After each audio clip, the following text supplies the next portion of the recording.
Alright guys, this is Jason. This is not Homicide, as you can probably tell from my voice. I'm actually going to start doing a sub-series on his page on free PC gaming. I have no clue. I don't know his computer at all, but alright, cool. Alright, I'm going to go over a few things you might want to know for PC gaming. The first is two programs, software that are musts, or well, one is a must, the other is definitely nice. The must is a program called Steam. I'm gonna let this boot up real quick. But Steam is a PC game shop where you can find free games, games you have to pay for, etc., etc. Games from all genres for the PC, and it holds your library. Definitely useful. You only have 3 games, or you only have Arma? You know you can get free games from this Homicide. But I'm gonna minimize that for a second. The second one, he has another video on his page about it. It's called Game Booster. It's a wonderful program. Whether you want to actually make your computer able to play some games, or if you want to just step up a notch graphically, it's awesome.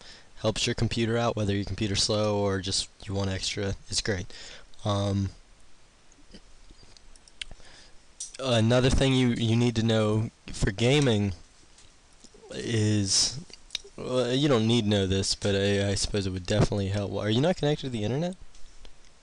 Your store's not coming up. That's weird. Anyway, there's different genres, and if you know the different genres, it will help you find games you like easier, and know if you're not gonna like a game before you even play it. Although you should never be so quick to judge. Some of you don't want to waste your time finding new games, which is another way I'll come in handy later when I do videos on specific games. Some major genres I'm going to go over are FPS, or first person shooter. These are games like Modern Warfare, Battlefield, what has Modern Warfare? I mean Call of Duty or Battlefield, or any game where you look through the eyes of your person and you know, you control him through his eyes and you shoot other people. I guess that's the best explanation I can really give of it. Hence first-person shooter. Directly related to that are third-person shooters. These are games like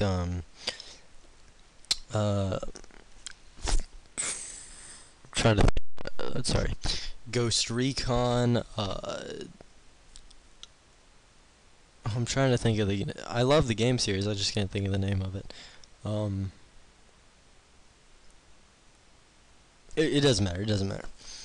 Third-person shooters are basically the same thing as first-person shooter, except you're not looking from the character's eyes. You're usually looking from behind the character or above the character. Yeah, that's third-person shooters. There's real-time strategy, RTS. These are usually you take control of an army or a navy or whatever, combination of the two, or an air force, or a combination of the three.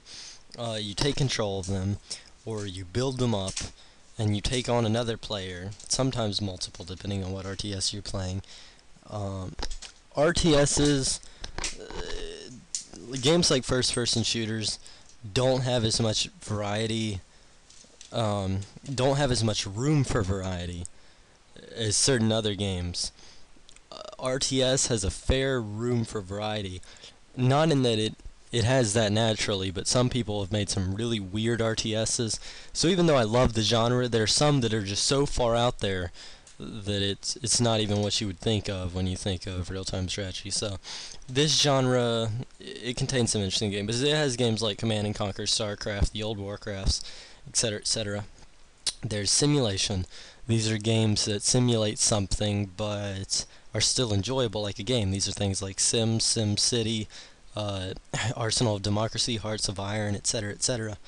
This is a pretty wide genre, because games like Arsenal of Democracy or Hearts of Iron, they simulate war, but then there's games like Simulation, which can technically be considered a simulation, and that simulates the growing of an empire. There's games like Sims, which simulates a very cruel god taking care of people. I say that because I say that because I know from experience that not personally, but you know, when people play Sims, they do some pretty freaky stuff to people, like putting them in rooms with no doors and no bathrooms. Anyway, uh, there's trying to sorry, as you can see the time, my mind's a little scrambled right now. There are games like side scrollers. These are games like Sonic and Rayman and Kirby. Uh, there are fighting games like Soul Calibur, Mortal Kombat. As you notice, my explanations are getting shorter because I'm mostly going from big genres that everybody loves to more specialized genres. Then there's some really weird and small OLRs, RPGs. I forgot to mention that. So that's where you take the spot of someone, usually like a hero or a individual character that already has a history, etc., and then you take his place, his or her. Then you, usually through a series of adventures or misadventures, you go and accomplish a task that's usually seemingly impossible. Um, Yep. There's some really weird and small genres. These are things like tower defense, which is an awesome genre if you're a casual player who just wants to jump right into something. There's games like, or genres like Dota and a few other weird little ones that usually come from a more specialized big genre. Um, I'm going to do a tutorial video for Steam, and I'm going to go over some of the big games for each genre before I start getting into little games. So look forward to those.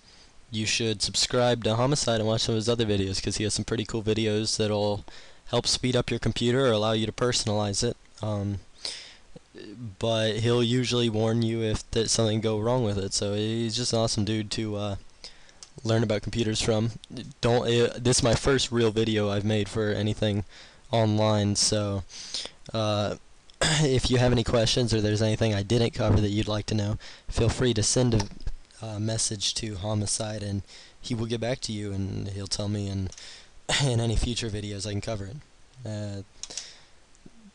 That's all.